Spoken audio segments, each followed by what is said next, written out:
Existem duas frases de dois grandes gênios que exprimem bem o significado da palavra autoconhecimento. Shakespeare, que disse: de todos os conhecimentos possíveis, o mais sábio e útil é o de conhecer a si mesmo. E o filósofo Sócrates, que disse: conhece a ti mesmo e conhecerás o universo e os deuses. Conhecer a si mesmo significa melhorar como ser humano. Afinal, somos todos fractais da luz primordial, da unidade. Somos todos centelhas divinas. Se autoconhecer é aprender a conectar-se verticalmente. A gente aprendeu a viver no sistema horizontal, onde a materialidade promete te preencher por dentro, mas acaba não cumprindo essa função, porque não é função da matéria preencher nossa alma e espírito. O segredo para iniciar a verticalização não está fora, nas coisas materiais, nas conquistas, na família, nas religiões, mas sim no despertar para essa luz interior que sempre esteve aqui dentro de nós.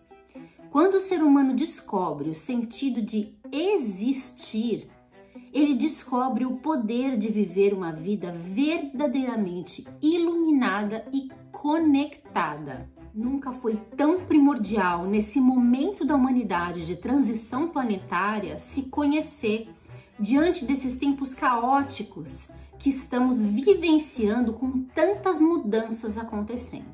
Mas a pergunta é: por onde começar? Onde é o início dessa jornada do autoconhecimento?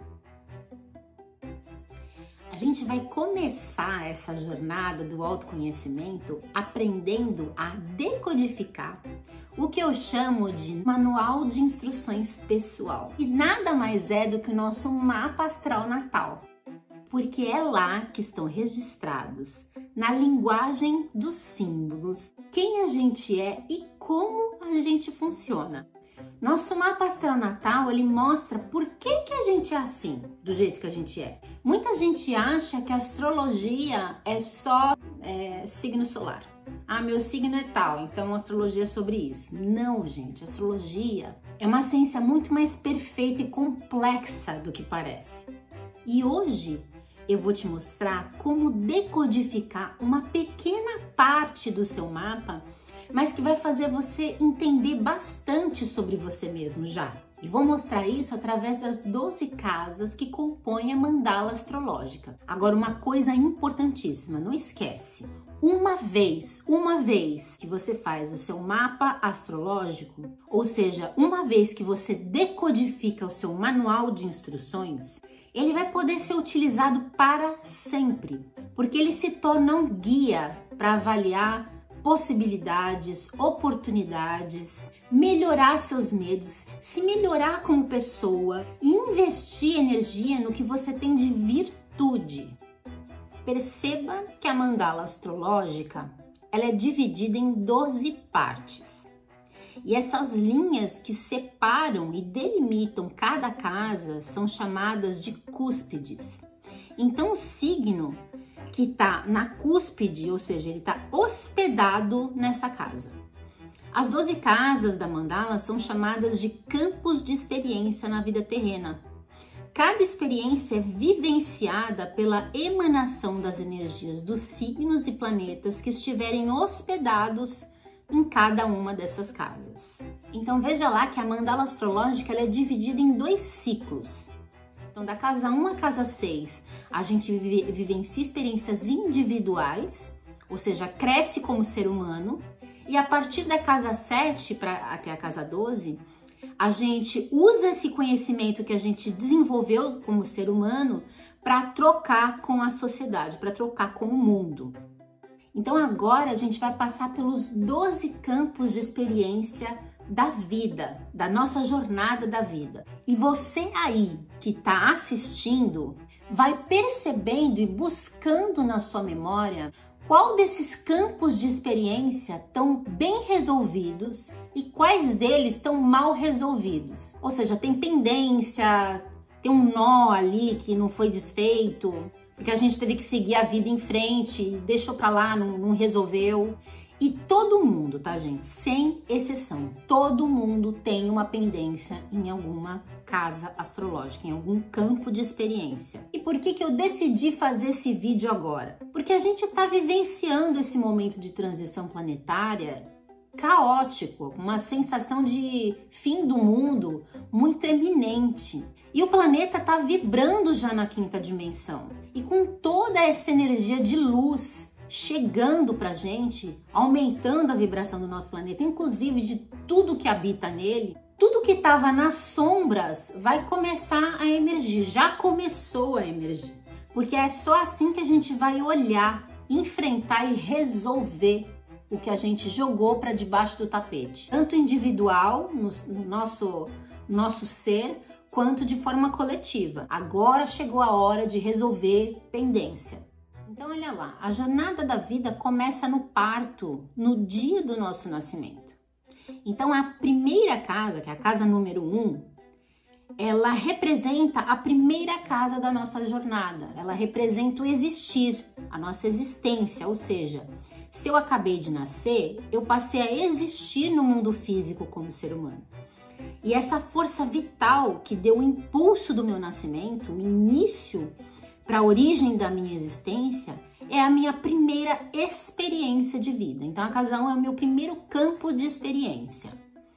É a primeira impressão onde o mundo pode ver meu rosto, meu corpo físico, como eu me comporto, meu temperamento, me chamar pelo meu nome, que normalmente está ligado à minha identidade. A casa 1, ela é regida por Áries, de elemento fogo, ou seja, ela é uma casa de elemento fogo, né?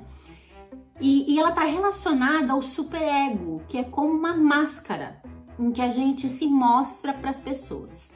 Então, o signo que está na casa 1 é chamado de signo ascendente, ou seja, ao nascer do sol na tua cidade, no dia do teu nascimento, no horário do teu nascimento, era aquele signo que estava ascendendo no céu naquele momento. E o que o signo ascendente representa? A gente não vai para a vida como a gente é, né? Mostrando como a gente é por dentro, nossa essência. Porque nossa essência ela é representada pelo nosso signo solar. Na casa 1, como a gente está falando do ascendente, como a gente tem medo da rejeição e de a gente não ser aceito pela sociedade, então a gente mostra uma imagem projetada, uma espécie de máscara, onde a gente acredita ser suficiente para convencer o mundo de que a nossa aparência física é quem realmente a gente é. Mas não é, é só uma projeção. Então, antes da gente nascer, durante a gestação, a gente fica na barriga da nossa mãe sentindo o mundo através dela, sem saber o que realmente está acontecendo lá fora. Afinal, a nossa percepção e sentimentos vem de uma perspectiva de lá de dentro. E a partir daí a gente se projeta no mundo. É um pouco como aquela alegoria à caverna, ou o mito da caverna de Platão. Essa história, ela está contida no livro A República e é um diálogo entre dois personagens.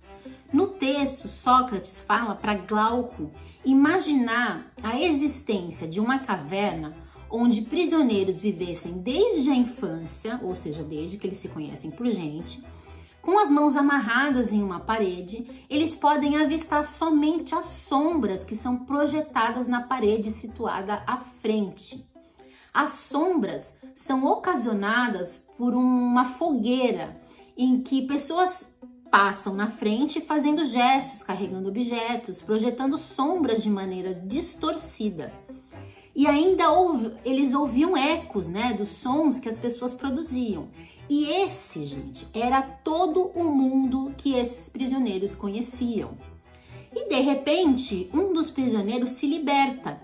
E quando começa a andar pela caverna, ele percebe que o que eles estavam vendo e ouvindo era uma projeção que ele julgava ser a totalidade do mundo.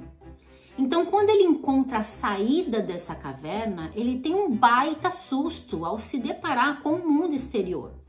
A luz solar vai ofuscando a visão dele e então ele vai se sentindo exposto, inseguro, desamparado, porque ele não conhece aquele universo.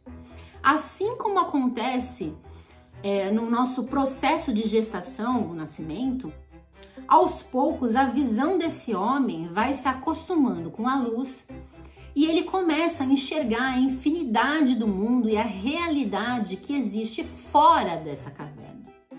Então eu acho que esse é um bom exemplo de como funciona a passagem, por exemplo, da casa 12, que representa a gestação, o pré-nascimento, para o nascimento definitivamente, que é a casa 1. Então, por exemplo, uma casa 1 mal resolvida vai acontecer quando a pessoa ela não se dá importância, ela não acredita nela mesma, ela não dá valor à própria existência, como se a máscara que ela projetou para o mundo não tivesse sido aceita, foi rejeitada pela sociedade. Então a pessoa começa a projetar insegurança e fragilidade com a própria imagem, passa a projetar também uma falta de autoconfiança e normalmente ela se importa muito com o que as pessoas pensam sobre ela, porque ser aceito quer dizer que ela precisa que os outros validem a existência dela, né, por ela. E o aprendizado aqui é trabalhar essa autoconfiança e entender que antes de qualquer pessoa te aceitar, você deve se aceitar e se gostar primeiro. É isso que vai fazer você curar essa casa 1 mal resolvida. A casa 2, ela vai nos proporcionar a experiência de viver as posses, os valores, os apegos e a sensação de segurança material. O arquétipo que representa essa segunda casa, então agora a criança, que já não é mais recém-nascida, ela ainda tem a si mesmo como o seu próprio centro, né? Ela é o centro do próprio universo. Então ela começa a olhar ao redor, onde tudo o que existe é dela, faz parte dela.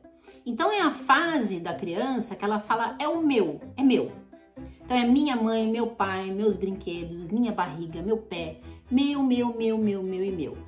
Por isso essa experiência fala do apego e das posses, ou seja, tudo que eu tenho faz parte de mim, me traz segurança material, me traz prazer, me traz conforto, porque eu reconheço como parte de mim fisicamente e por isso é importante e se torna uma coisa que para mim tem um grande valor. Essa é outra palavra da casa 2.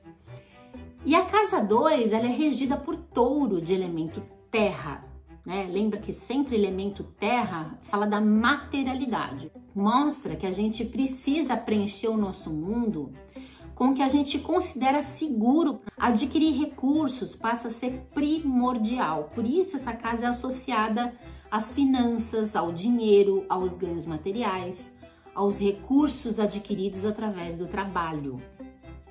O fato é que a vida material pode gerar apegos e possessividade de bens materiais, como dinheiro, objetos, sentimentos, pessoas, situações que podem até nos fazer prisioneiros de nós mesmos.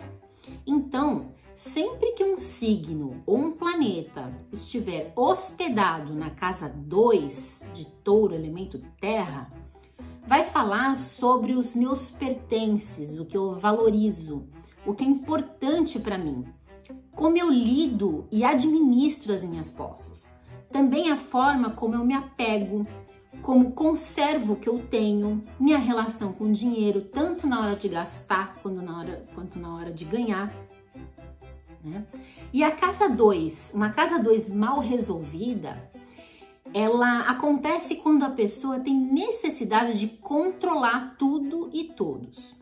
Então ela acaba se metendo na vida das outras pessoas, dizendo como tal coisa deve ser feita, porque ela acredita que só ela sabe o que é certo e errado.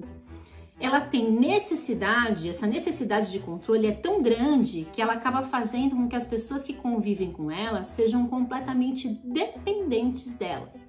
E aí surge esse apego. A pessoa se sente segura com pessoas ou situações apegadas a ela, mesmo que isso faça com que ela se sinta sobrecarregada. E aí o aprendizado aqui é conseguir desapegar. Você tem controle das suas ações.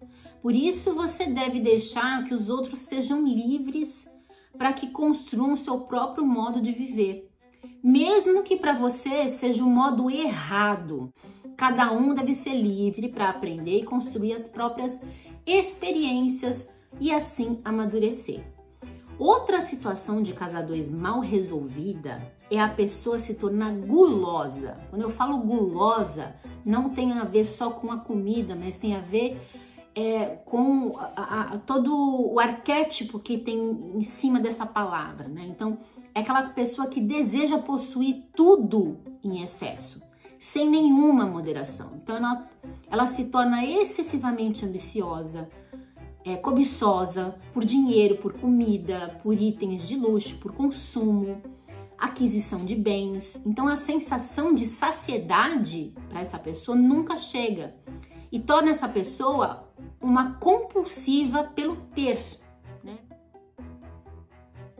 A experiência da casa 3 fala do arquétipo em que a criança, que antes era o centro do seu próprio mundo, do seu próprio universo, sai do núcleo familiar e passa a explorar a vida fora de casa, conhecendo então a vizinhança, o ambiente escolar, começa a ter mais contato com os outros parentes, como tios e primos. A terceira casa, ela representa o jeito que eu me comunico, como eu aprendo e absorvo conhecimento, como eu estudo e uso os meios de comunicação, também como eu troco experiências com outras pessoas e como eu me socializo e lido com as diferenças. Dentro do arquétipo da casa 3, é como a fase da alfabetização, que representa o momento em que a gente sai da esfera pessoal, trazidos pela casa 1 e 2, e nos lançamos no convívio social. É a fase da expressão através do desenho, da escrita e de tudo que está ligado ao comunicar-se para aprender a socializar com o mundo. Por isso, é tão importante que o ambiente social do qual dependemos seja prestativo e atencioso com as nossas necessidades de aprendizado. Porque só assim a gente pode crescer com uma mente mais aberta e com mais facilidade de assimilação do mundo. A casa 3, ela é regida por Gêmeos, é signo de elemento ar, é uma casa de elemento ar, ou seja, tudo que está relacionado com o elemento ar está relacionado à mente, ao pensar, ao refletir. É aqui então que a gente vai aprender que as pessoas não são iguais, seja na forma de pensar ou de se expressar, onde a gente aprende a dividir, a trocar e compartilhar, sejam coisas, pessoas, ambientes ou situações. Então, os signos e os planetas hospedados na casa 3 de Gêmeos de elemento ar vão falar sobre a forma como eu me comunico, como é meu aprendizado, como eu absorvo conhecimento, como eu estudo e assimilo o aprendizado básico da escola, como eu me socializo com os outros ao meu redor e como eu lido com as diferenças de pensamentos, de aparência, de comportamentos e valores. Então, uma casa 3 mal resolvida é um problema praticamente mundial, se a gente for pensar. Como envolve o aprendizado, os estudos e as assimilações do conhecimento, podemos pensar que a base educacional do mundo, no geral, ainda é muito precária. Com uma criança, ela vai se desenvolver cognitivamente se não aprende a pensar por si mesma. Então, infelizmente, ainda estamos vivenciando uma casa 3 mal resolvida de forma mundial, global. Investir numa boa educação é investir num mundo melhor desenvolvido, ou seja, onde terá seres humanos melhor desenvolvidos. Individualmente aí, né, uma casa 3 mal resolvida também acontece quando a pessoa não desenvolve o entendimento de que há pessoas e pensamentos divergentes do que ela acredita ser o correto, ser o certo, tornando-se então intolerante em relação a tudo que diverge do que ela acredita. Ela tem dificuldade de assimilar um mundo de várias perspectivas diferentes. porque ela não aprendeu a se socializar com o mundo como ele é. Ela aprendeu a se socializar com um ideal do que ela acredita ser certo. Outra dificuldade é de dividir e compartilhar, né?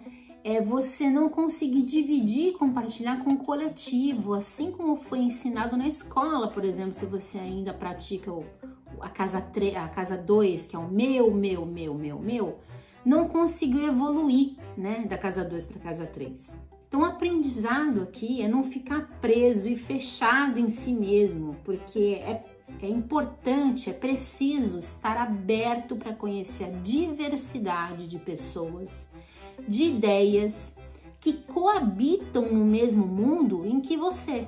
A gente precisa aprender sobre o mundo o tempo todo. Se fechar é se manter na ignorância.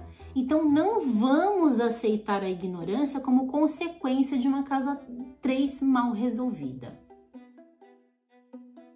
É momento então de vivenciar as experiências da casa 4, onde o arquétipo fala de um momento da vida que todo mundo já passou com certeza, em que começamos a comparar a nossa vida familiar com a vida familiar dos outros, da sociedade em si, né? É onde eu começo, por exemplo, a perceber e me dar conta de como é a convivência com os meus pais, que percurso cultural, político, religioso, social eles vêm me conduzindo. Então a casa 4 fala sobre as nossas origens, nossa família, nosso núcleo familiar, nossas raízes e nossa ancestralidade. É a sensação de pertencer a um lar, de ser cuidado, acolhido, ter segurança emocional. Fala das nossas memórias e marcas da infância, boas ou ruins, e como elas vão influenciar nas nossas escolhas na fase adulta. É o lar, a casa 4 representa o lar, onde deveríamos, pelo menos, apoiar os nossos pés e nos sentirmos seguros, protegidos. É a casa que fala da nossa base de sustentação, onde deveríamos receber o amor e o cuidado da nossa família, que é fundamental para a construção de quem somos. Estrutura nossa autoconfiança para termos referências seguras ao trilharmos nosso próprio caminho individual. E a casa 4, ela é regida pelo signo de Câncer de elemento água. E o elemento água sempre vai falar para a gente sobre os nossos sentimentos e as nossas emoções, porque mostra que tipo de relação nós temos com os nossos pais, especialmente com a mãe. Signos e planetas hospedados na casa 4 de Câncer de elemento água mostram se nesse lar que nós pertencemos nos proporcionou conforto, estabilidade, afeto, ou se nos proporcionou uma bagunça, uma desordem, uma sensação de instabilidade emocional. E essas experiências de base, elas moldam nosso comportamento ao longo da vida para o bem e para o mal. A casa 4 é uma das mais complexas da mandala astrológica. E quando ela é mal resolvida, pode dar um nó imenso, travando o funcionamento de muitas outras casas, ou seja, piorando a nossa experiência nos outros campos, né? E é onde grandes traumas podem se fixar na memória do corpo e da mente. Aqui, a gente já pode apontar a ausência de pai, a ausência de mãe, falta de cuidado e atenção na infância, falta de afeto e negligência, viver num ambiente familiar mais violento ou com falta de recursos financeiros básicos. Então essa casa ela representa a nossa base para o resto da vida. Então as faltas ou excessos nesse campo de experiência, eles podem afetar totalmente a gente na fase adulta. E a casa 4, bem ou mal resolvida, ela vai deixar marcas para sempre. Há pessoas que não puderam, por exemplo, vivenciar a experiência da infância, com uma certa obrigatoriedade de sustentar financeiramente ou emocionalmente a própria família, né, o núcleo familiar, precisando amadurecer e se tornando adultas muito cedo, né, repletos de responsabilidades. Mas também há pessoas que foram tão protegidas do mundo real pela própria família que se tornam adultos ingênuos, inocentes, às vezes até rebeldes e um pouco perdidos, né? E muitos acabam querendo distância da família para se sentirem livres, né, para experimentar a vida sozinhos. Então, o aprendizado aqui é reconhecer que os membros da família são pessoas que fazem as próprias escolhas, bem ou mal. Isso deve dizer respeito a elas e não a você. Deve compreender que as pessoas fazem o melhor que elas podem, mesmo que tenham sido negligentes com você. Então, entender que os membros da família são indivíduos sujeitos a erros vai fazer com que você se liberte da prisão do eu não aceito. Queria que tivesse sido diferente. Então, mesmo que isso signifique o rompimento das relações familiares, o importante aqui é trabalhar a mágoa, a culpa, a raiva e o apego dentro de você. Agora é momento da gente vivenciar as experiências da casa 5, que é a casa do amor próprio, que representa todas as experiências que me fazem sentir alegria, diversão, bem-estar, onde eu me sinto livre para ser quem eu sou, para ser criativo. É a casa do brilho pessoal, da autoestima elevada, onde as experiências vividas fazem meus olhos brilhar. Então percebe como a saída da casa 4, se ela é bem resolvida, a pessoa tem uma casa 5, ou seja, ela desenvolve amor próprio de forma plena. Então, após a construção da imagem pessoal que acontece na casa 1, é na casa 5 que a identidade toma uma forma mais definida, porque a gente passa a se conhecer, a desenvolver o amor próprio e a autoconfiança e a entender quem somos, do que a gente gosta, o que nos faz sentir bem com a gente mesmo. E é na casa 5, que é regida pelo signo de Leão, que também é de elemento fogo, como a casa 1.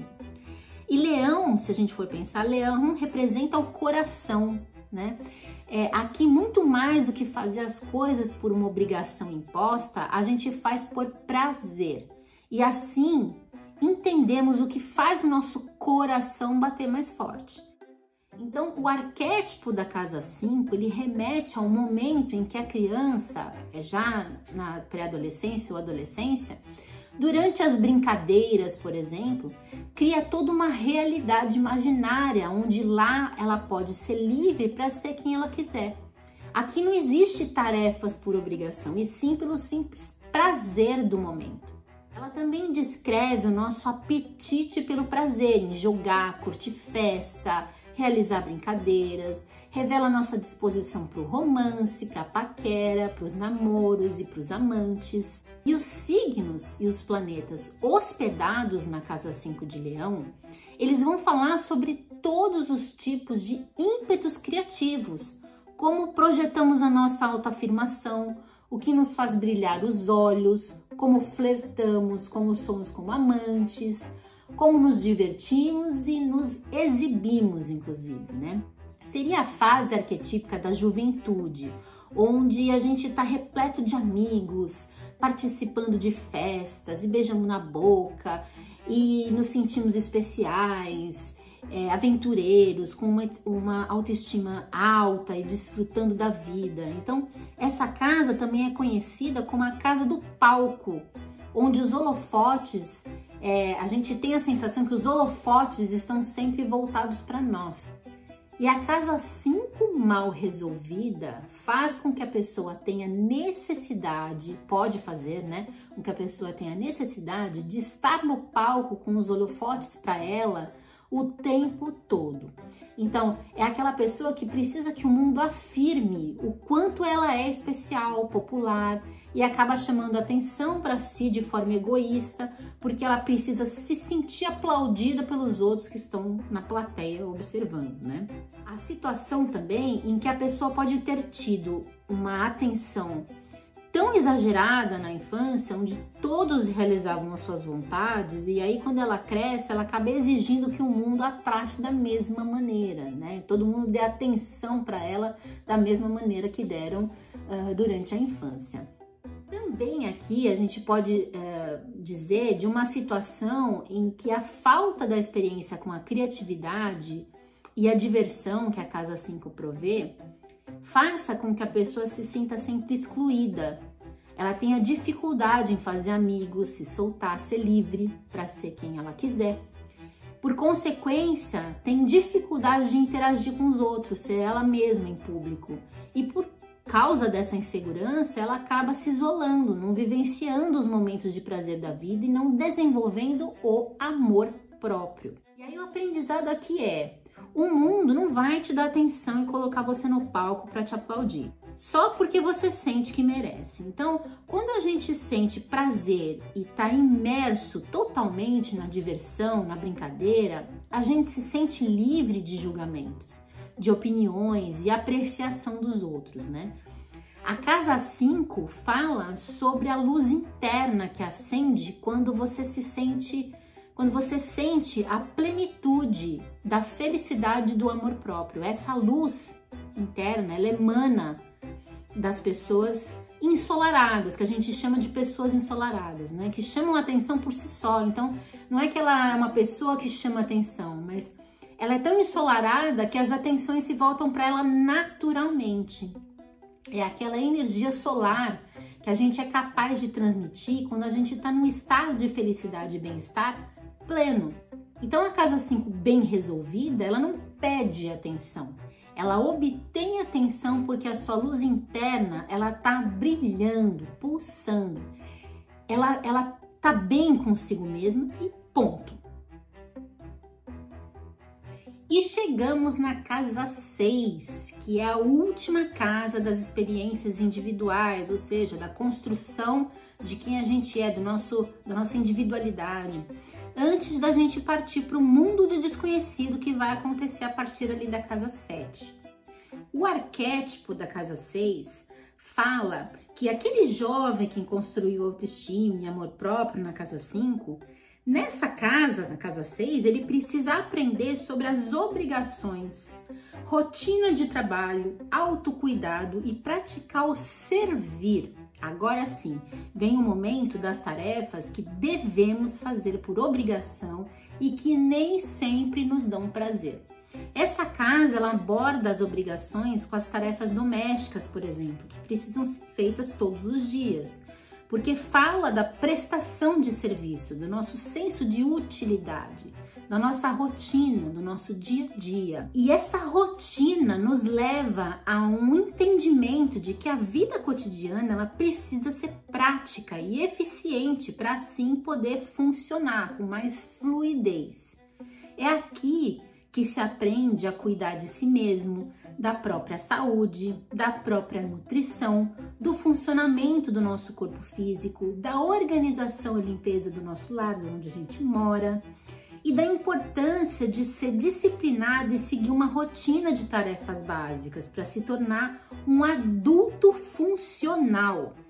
Então a Casa 6, ela reúne nossos hábitos de higiene, nossa alimentação, as nossas horas de sono, prática de exercícios físicos, a disciplina para realizar e manter as tarefas em dia, ou seja, tudo que nos traz uma melhora de qualidade de vida. A Casa 6 bem resolvida significa que estamos cuidando da nossa saúde física e mental. A sexta casa, ela é regida pelo signo de Virgem, de elemento terra, mais uma casa de elemento terra. Lembra, elemento terra fala da materialidade, do mundo físico. Então representa o conhecimento prático, nossa capacidade de resolver problemas, de lidar com as dificuldades e imprevistos da rotina, do dia a dia, de cumprir com as nossas obrigações de forma eficiente. Então a Casa 6 fala sobre a eficiência. Nela reunimos a forma como lidamos e reagimos às críticas e também com as autocríticas, como nos relacionamos com os nossos colegas de trabalho, que são questões também presentes na vida cotidiana do indivíduo. Então, Na casa 6, também manifestamos o nosso senso de dever, a capacidade de ser útil, ajudar as pessoas, servir, e isso nos ajuda a dar sentido à vida.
Casa 3, a casa 6, mal resolvida, também tem sido quase um problema social.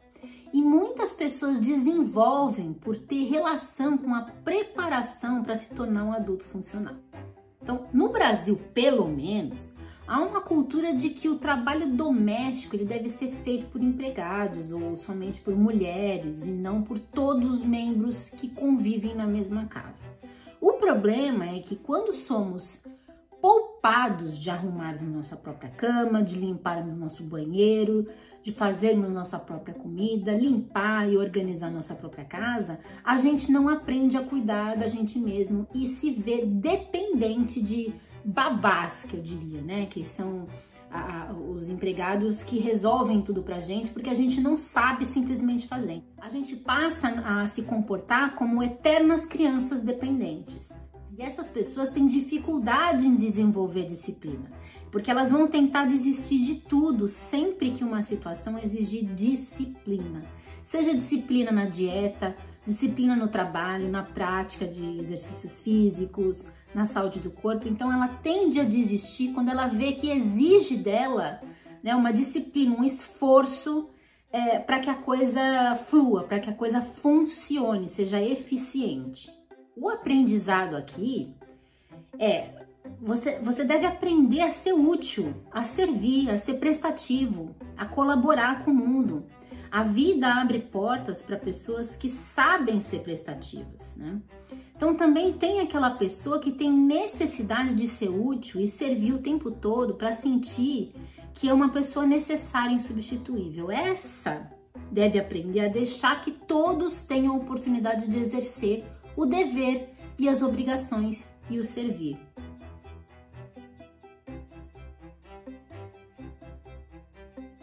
Uma das verdades da vida é que ninguém consegue viver sozinho, mesmo sendo muito independente, desapegado ou até um pouco autossuficiente. Qualquer pessoa precisa do outro. Os relacionamentos e a socialização são experiências essenciais para o desenvolvimento da vida humana. E a experiência da casa 7 é a do comprometimento com o outro. Então, vocês vão ver que a partir da casa 7 até a casa 12, os aprendizados, os campos de experiência, eles não são mais básicos, eles vão ficando mais complexos. Por isso que essa primeira fase da vida é importante como desenvolvimento, para que a gente consiga ir para a fase mais complexa um pouco mais preparado. A casa 7 representa as parcerias, as alianças que a gente faz, as nossas relações mais profundas, ou seja, como nos encaixamos e formamos um par na vida da gente e na vida do outro. E aqui a gente não tá falando exatamente de amor, de paixão, mas sim de parceria e compromisso com o outro, que é muito maior. De dividir as nossas experiências individuais com o outro, de acompanhar o outro ao longo da jornada dele também. Fala sobre como é a nossa convivência com aquela pessoa e como a gente se compromete com ela para que a parceria possa funcionar. A casa 7 tem a função de despertar em nós a importância de olhar para o outro e entender o seu valor nas nossas vidas. É sabido que sozinhos vamos mais rápido, porém juntos vamos mais longe. E para ir juntos, precisamos também estar abertos a isso, dispostos a conviver, a buscar conciliar interesses, reconhecer nossos erros, estarmos dispostos a dar e receber. De forma geral, quando nos relacionamos com alguém, seja de forma profissional ou amorosa, através dessa convivência, podemos perceber que, ao compartilharmos com o outro, buscamos a cooperação e parceria. E aí a gente tá nos conhecendo e aprendendo muito mais sobre a gente mesmo também. A casa 7 ela é regida pelo signo de Libra, de elemento ar, e representa as características e qualidades que buscamos nos outros e que nos atrai nos possíveis parceiros. Então, seja para um casamento, um namoro sério, um sócio, um colega de trabalho, justamente porque envolve relações mais profundas. Então, são essas pessoas que vão estar ao nosso lado, não só nos momentos fáceis ou divertidos, mas também nos desafiadores e nas dificuldades. Signos e os planetas hospedados na casa 7 falam sobre como vivemos nossas relações, o que esperamos do outro, que tipo de pessoa atraímos para nós, o peso que damos às nossas parcerias. Também mostram como nossos medos, dificuldades e receios são capazes de criar barreiras definitivas entre o eu e o outro, dificultando e pondo obstáculos na relação. E aí uma casa 7 mal resolvida pode fazer com que, através da insegurança em si mesmo, né, se a primeira parte da vida não tiver bem resolvida, ao invés de se comprometer com o outro e compartilhar igualmente na relação, pode haver uma espécie de competição entre o par, onde os dois disputam a atenção, quem tá certo, quem manda, quem dita a regra. Então, a proposta da casa 7 é que ambas as partes conheçam as necessidades, fragilidades, dificuldades um do outro, para poderem alternar no acolhimento, no afeto, cuidado e atenção sem essa competição. Outra situação comum de casa 7 mal resolvida é enxergar no parceiro o pai ou a mãe e criar uma relação de dependência emocional desequilibrada, né? O aprendizado aqui é aprender a conviver em dupla. É a convivência, e pensando assim, é que a convivência não é assim, eu fui criado assim, eu faço e aconteço desse jeito, e o fulano deve aprender a conviver comigo e me aceitar do jeito que eu sou. Convivência eu fui criado assim, tenho jeitos e manias assim, mas o fulano foi criado de outro jeito. Ele tem outras manias e jeitos de fazer totalmente diferentes de mim. Então, para aprender a conviver com ele, a gente precisa criar um novo jeito de viver. E esse novo compromisso muda a forma como você e o outro vão viver esse cotidiano. É a criação de uma nova vida, onde ambas as partes abdicam, cedem aprendem e conciliam as diferenças para permanecerem juntas. Então é preciso estar aberto.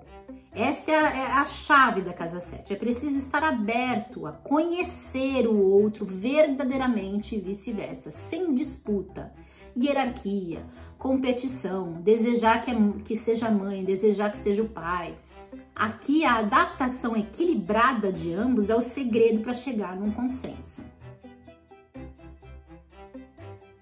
A casa 8 é uma das experiências mais importantes da nossa jornada da vida, que é a prática do desapego, a aceitação da finitude das coisas e que geram transformações profundas no nosso ser. Então, após passar pela experiência do relacionamento, da parceria, do compromisso sério, da troca profunda entre pessoas, analisamos o que deu certo e errado durante essa experiência, né? E como todos os processos são cíclicos e por isso não duram para sempre, essa casa fala da morte, que pode ser física, onde o rompimento, o término é definitivo, como também pode falar da morte como o encerramento de algo que não funciona ou não está vivo mais. Então aqui somos solicitados a nos libertar de todos os apegos que construímos durante a relação. É hora de aceitar que tudo tem um ciclo, ou seja, um começo, um meio e um fim. E os términos, as mortes, fazem parte do processo de desapego material. Somos completamente transformados depois de uma experiência de morte, né, de fim. E é disso que se trata a experiência da casa 8. A oitava casa nos mostra como enfrentamos as pequenas mortes do dia a dia, os contratempos inesperados e as mudanças trazidas pelo que é inevitável, capaz de interromper planos para o futuro e abalar a nossa confiança. Apesar de ser uma casa que lida com esse conteúdo mais denso e profundo, com o lado sombrio e oculto das coisas e muitas vezes com questões dolorosas, né? A casa 8 não deve ser vista como maléfica, porque ela é uma grande oportunidade de renovação para nos livrarmos do que não nos serve mais e assim começarmos uma vida nova. Então toda morte, ela tem abertura para o nosso renascimento. Então ela representa a fênix, por exemplo, que renasce das próprias cinzas e por isso mostra a nossa capacidade de cura, recuperação e superação do que acaba.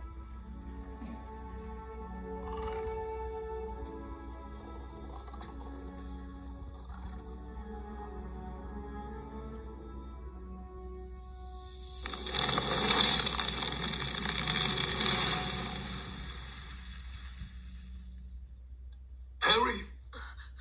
Professor, senhor, seu pássaro, eu não pude fazer nada.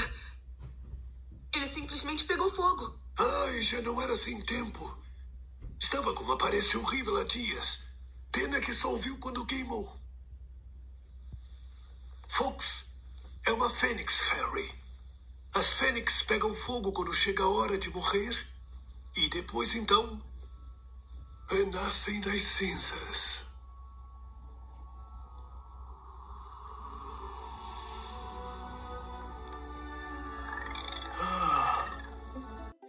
Casa 8 é regida pelo signo de Escorpião, de elemento água. Lembrando que o elemento água fala das emoções e dos sentimentos.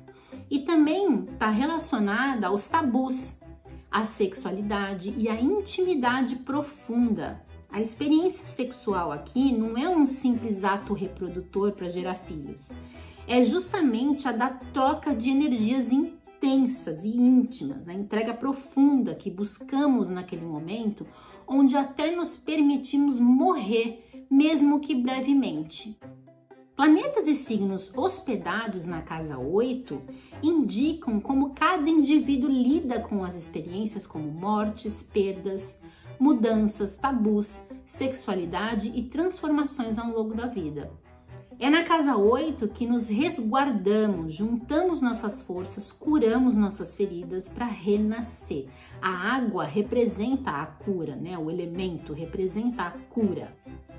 E uma casa 8 mal resolvida significa dificuldade de perder, dificuldade de desapegar, de aceitar mudanças, mudar a rota do destino da vida. Essa pessoa pode se tornar possessiva, né? Porque ela não aceita a perda, então ela se torna possessiva, vingativa, desconfiada, ciumenta, rancorosa. Porque ela rejeita até passar pela fase do luto, né? Ela não consegue passar pela fase do luto, ela não aceita a mudança e ponto final. O aprendizado aqui é: nada pertence a gente. A morte é um aprendizado onde a gente deve entender que desse planeta a gente não vai levar nada, nem o corpo e nem a roupa do corpo. Então, o rompimento de algo é uma porta que se fecha, mas outra que se abre para um novo e desconhecido caminho e precisará ser percorrido sem apegos, de mãos vazias, como qualquer recomeço. Depois da experiência da renovação e renascimento oferecida pela casa 8, onde aprendemos a desapegar e aceitar a finitude dos processos cíclicos, onde saímos profundamente transformados, agora, na experiência da casa 9, surge a necessidade de desbravar o mundo em busca de um propósito, de descobrir o significado da vida. Então agora, sair da zona de conforto não assusta mais, porque a gente foi fortalecido pelo processo de renascimento pós-morte ali da casa 8, né? Então a gente passou por uma dor imensa ali na casa 8, né? De perda. Então quando você perde tudo, a zona de sair da zona de conforto, entrar num universo desconhecido não te assusta mais. Você está fortalecido, né? Então estamos preparados para irmos mais longe, expandir e aumentar o nosso conhecimento, conquistar o desconhecido. A partir de agora, então, ninguém segura mais a gente. Casa 9, ela simboliza a experiência acadêmica, por exemplo, os estudos de nível superior, as pesquisas, as viagens longas para absorver novas culturas, aprender outras línguas e linguagens, também buscar conhecimentos mais elevados que nos fazem enxergar além da onde a nossa vista alcança, como, por exemplo, a filosofia e a espiritualidade. Então, o viajar, por exemplo, da casa 9, não tem a ver com o entretenimento. Esse viajar tem o propósito de conhecer novos mundos e novas culturas como forma de ampliação do conhecimento. É entender que o que a gente julga como diferente, exótico, que o outro está vivendo, né? Que pode ser normal pro nativo que vive ali, e que afinal é o conceito de normal e diferente para cada cultura. Então, a gente se depara com novas realidades e formas de pensar que nos ajudam a expandir a nossa mente, e a configuração da casa 9 indica a forma como o indivíduo lida com a experiência de conhecer, por exemplo, uma outra cidade, um outro país, ou morar longe da sua terra natal. A casa 9 não é como a casa 3, por exemplo, né, que é a casa de Gêmeos, onde a gente absorve o conhecimento básico, né? A casa 9, a gente quer questionar o que nos foi ensinado e assim exercer um olhar mais crítico, formular as nossas próprias perguntas e conseguir pensar por conta própria. Então, ali é uma expansão mesmo de conhecimento.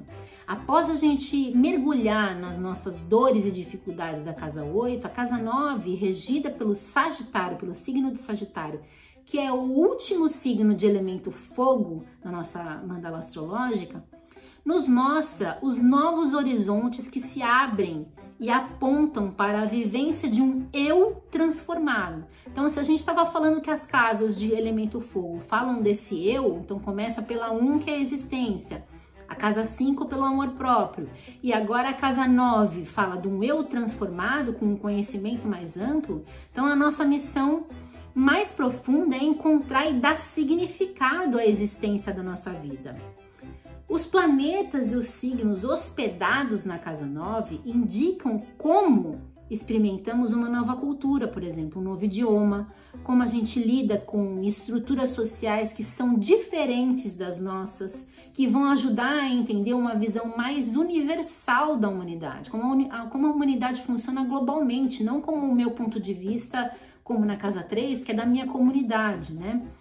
Então, ao explorar o nosso mundo, o mundo mesmo, né, de fora da nossa terra natal, a gente começa a compreender tudo que está disponível para nós. Tudo se resume a entendimento, ao ato de compreender o que vemos, sentimos, percebemos, na esperança de assimilar e experimentar o verdadeiro significado de tudo. Por isso, a Casa 9 também é a casa chamada de Casa da Filosofia e do Propósito de Vida. A Casa 9 mal resolvida, ela pode fazer com que a profundidade e a complexidade do conhecimento expandido transforme a pessoa num indivíduo repleto de teorias e opiniões. Como a Casa 9 rege a mente superior, ao nos aprofundar em uma busca de filosofia de vida, por exemplo, a gente pode se deparar com dogmas e doutrinas religiosas que podem nos aprisionar em sistema de crenças,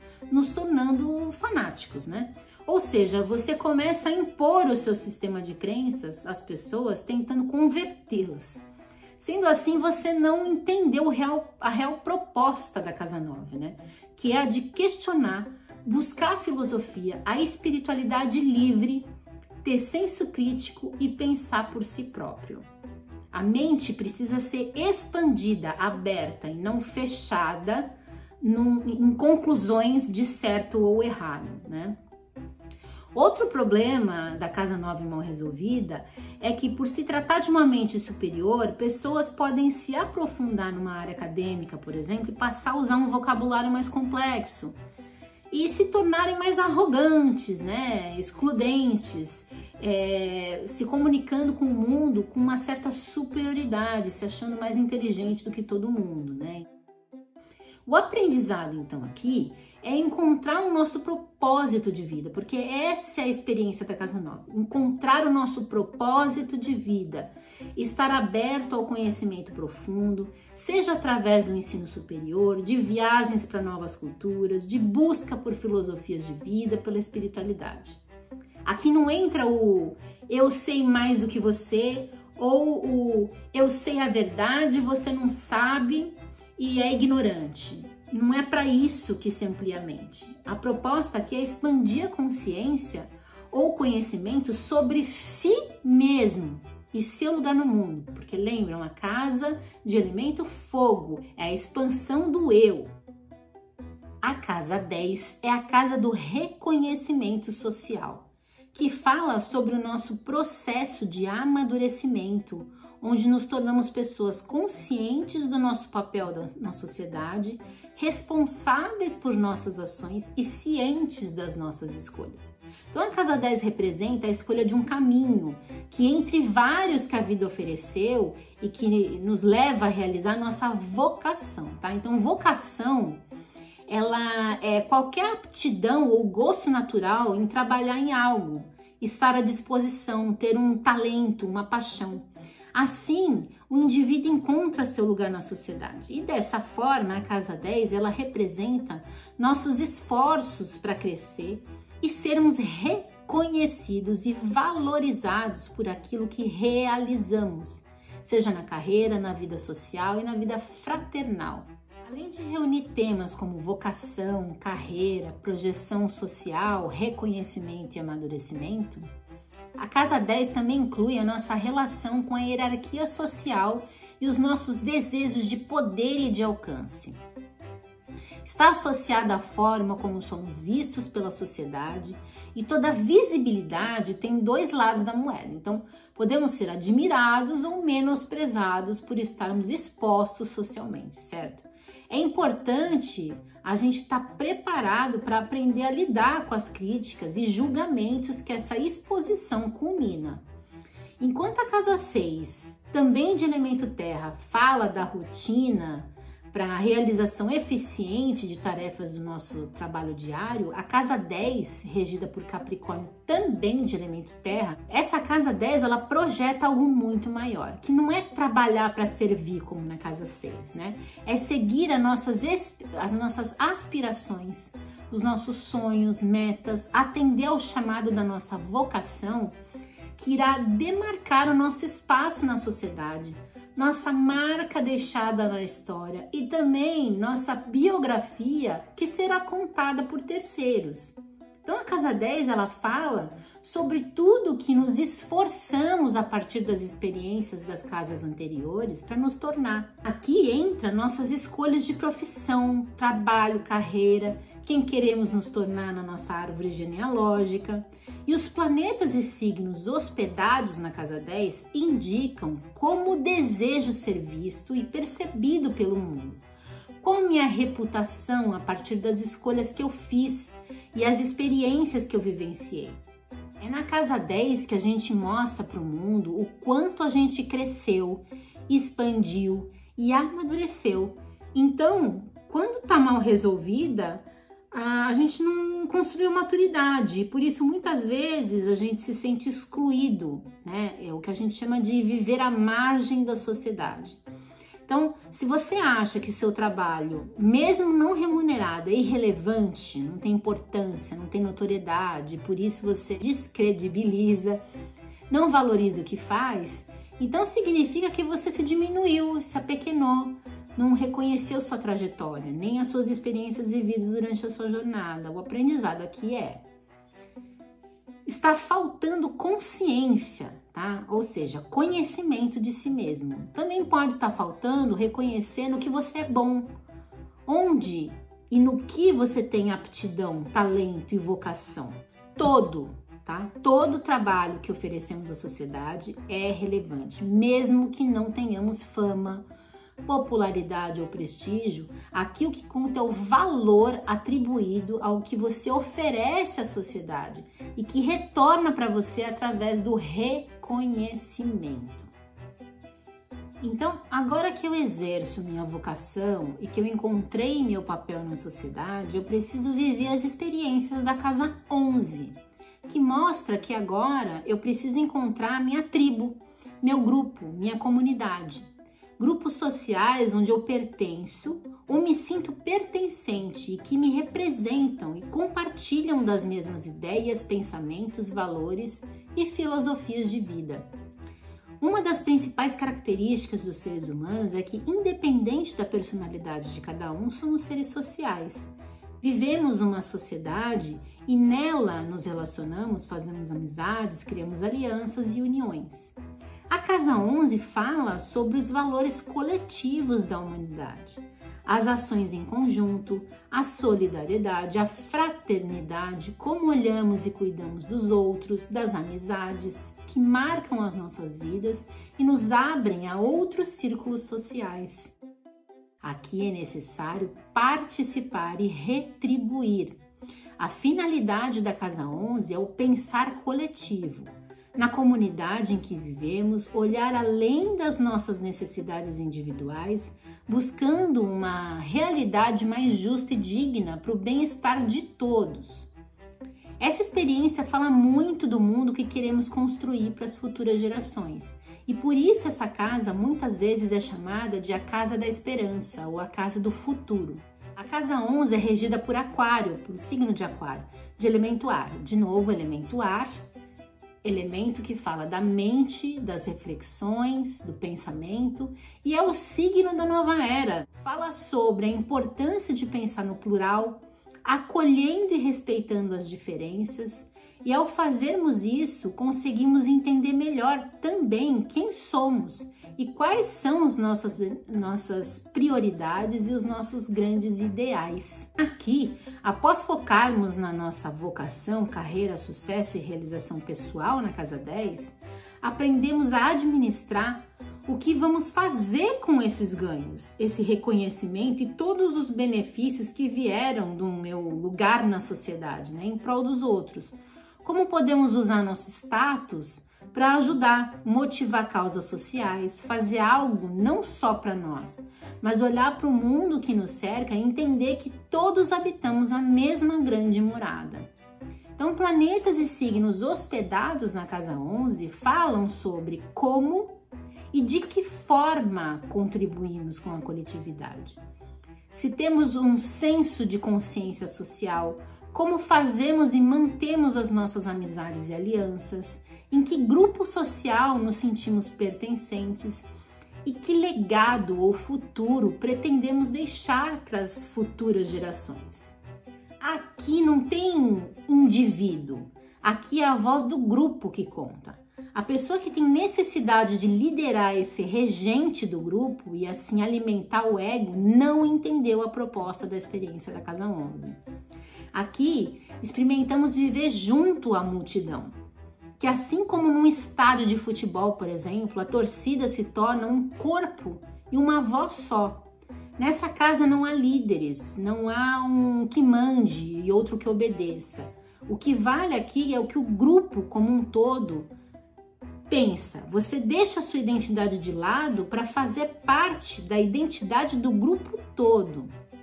O aprendizado aqui é deixar o ego, a arrogância e o protagonismo, presta atenção, protagonismo de lado, para se deixar participar, fazer parte do todo, trabalhar em grupo para o bem-estar coletivo.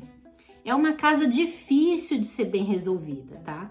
Já que nosso sistema nos ensina a trabalhar de uma forma individual, cada um por si, visando lucros, enriquecimento pessoal, a competição.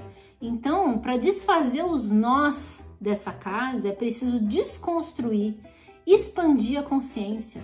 Trabalhos voluntários, por exemplo, podem ajudar na compreensão e no exercício de aprendizado dessa casa. E finalmente chegamos na última casa da mandala astrológica, que é a casa 12.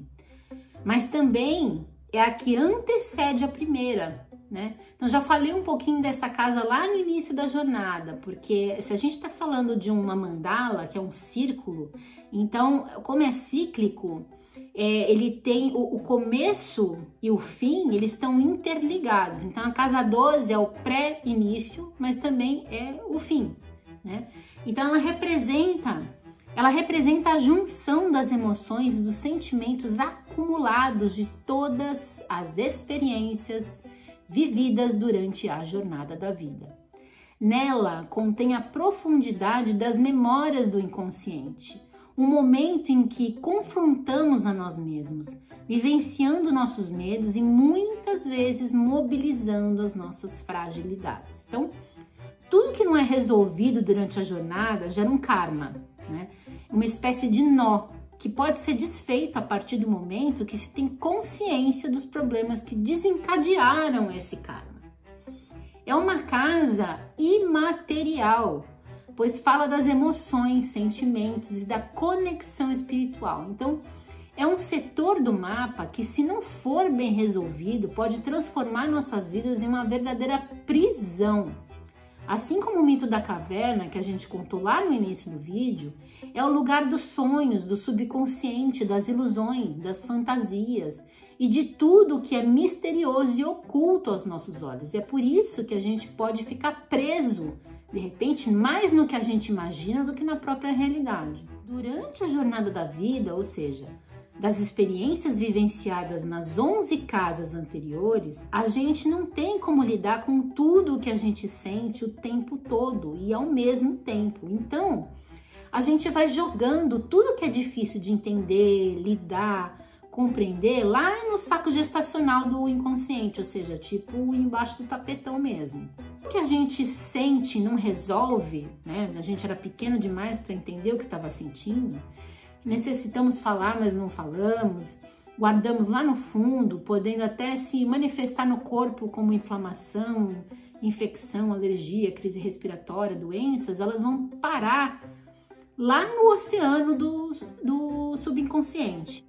A casa 12, regida pelo signo de Peixes de elemento água, só podia ser elemento água, afinal a gente está falando de emoções e sentimentos, representa a eterna gestação, ou seja, é o saco gestacional o processo de incubação de tudo que sentimos e onde jogamos, guardamos no inconsciente. Por isso ela é, ao mesmo tempo, o fim da jornada e o pré-início da mandala astrológica, representando o começo e o fim dos ciclos da vida. Outro tema que encontramos na casa 12, nos damos conta que nossa existência é muito mais ampla do que o mundo físico. Nossa existência é extracorpórea e vai além do que podemos ver e tocar. Então é a nossa conexão com o cosmos, né? Com o astral e com o sagrado e o divino espiritual estão presentes na gente, muito mais do que a matéria. Então os planetas e os signos hospedados na casa 12 indicam como nos preparamos para lidar com as nossas fraquezas, como lutamos contra nossos fantasmas e demônios interiores, nossos medos relacionados a doenças graves, mesmo nos sentirmos depressivos, ansiosos, rejeitados ou abandonados. Essa casa, ela tá ligada arquetipicamente à velhice, né? Então, o que eu descrevi agora é uma sensação da velhice, né? Porque você tá indo para um lugar imaterial. Ela tá ligada ao final da vida que impossibilita o corpo físico de manifestar os nossos desejos e necessidades. E um momento da vida que vivemos de memórias acumuladas durante todas as experiências obtidas na jornada da vida, assim como a gestação do pré-nascimento, a casa 12 também se torna uma gestação da pré-morte, né? Pois a gente não tem ideia do que vai acontecer, do que a gente vai encontrar depois da nossa partida e como será viver no plano espiritual. Então, ficar preso nessa casa, mergulhando sem parar nesse oceano do inconsciente, de memórias, de medos, de todos esses sentimentos acumulados, é viver alienado do mundo real.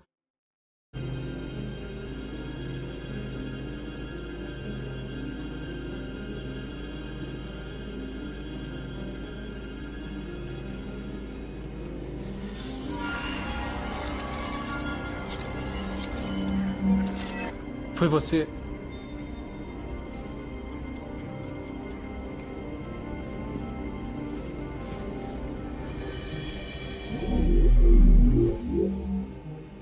Já teve um sonho, Neo, que parecesse realidade? E se não conseguisse acordar desse sonho? Como saberia a diferença entre o mundo dos sonhos e o mundo real? Não pode ser. Ser o quê? Ser real?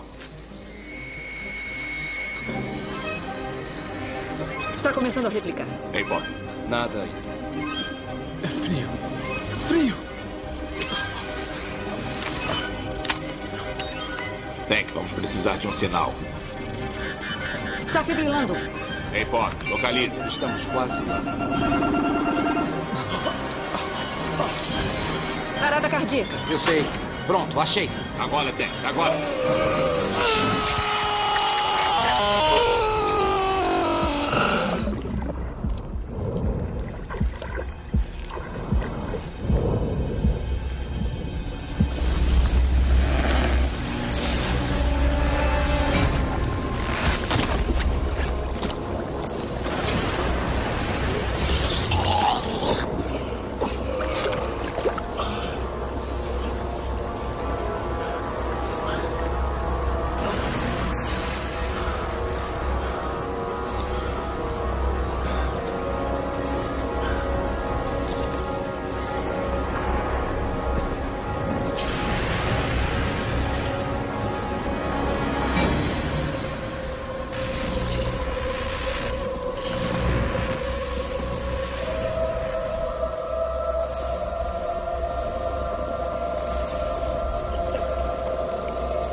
Atenção se pela dificuldade em lidar com a realidade, você vem precisando se alienar do mundo com a ajuda de psicotrópicos, por exemplo, álcool, cigarros, drogas.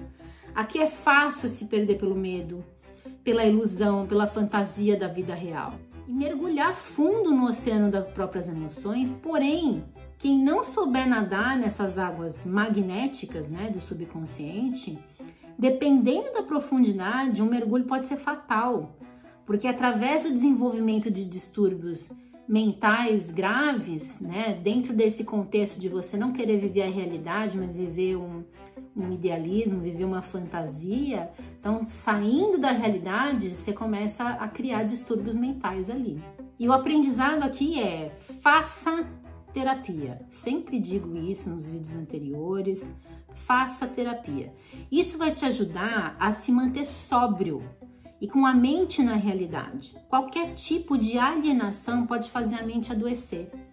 É preciso ter disciplina, maturidade para lidar com as mágoas, os arrependimentos, né, os medos. E por isso, fazer terapia, gente, fazer terapia com terapeuta mesmo, além da meditação, do exercício físico, yoga, pilates, lá, são meios de aprender a lidar melhor com a casa 12 mal resolvida, né?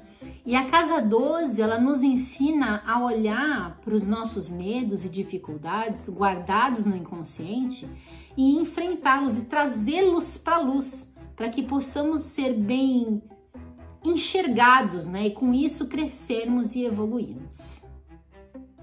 Viram a quantidade de experiências que podem ser mal resolvidas, que podem estar mal resolvidas aí para nós, né?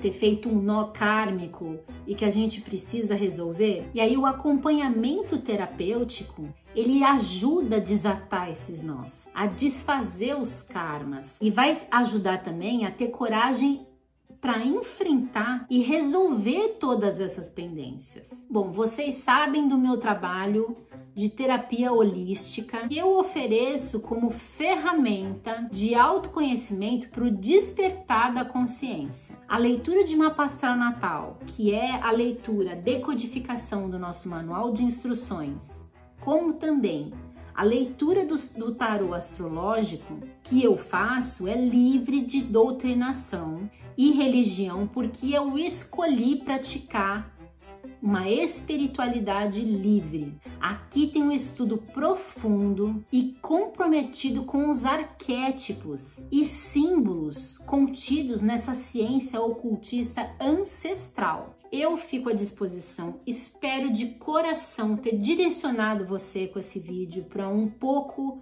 de autoconhecimento através da minha sabedoria, das coisas que eu sei conduzir, que eu tenha te trazido um pouco o ponto de partida, né, para você iniciar esse processo, essa jornada de autoconhecimento tão necessária nesse momento de transição planetária que a gente está vivendo. Um excelente despertar da consciência para vocês. Um beijo.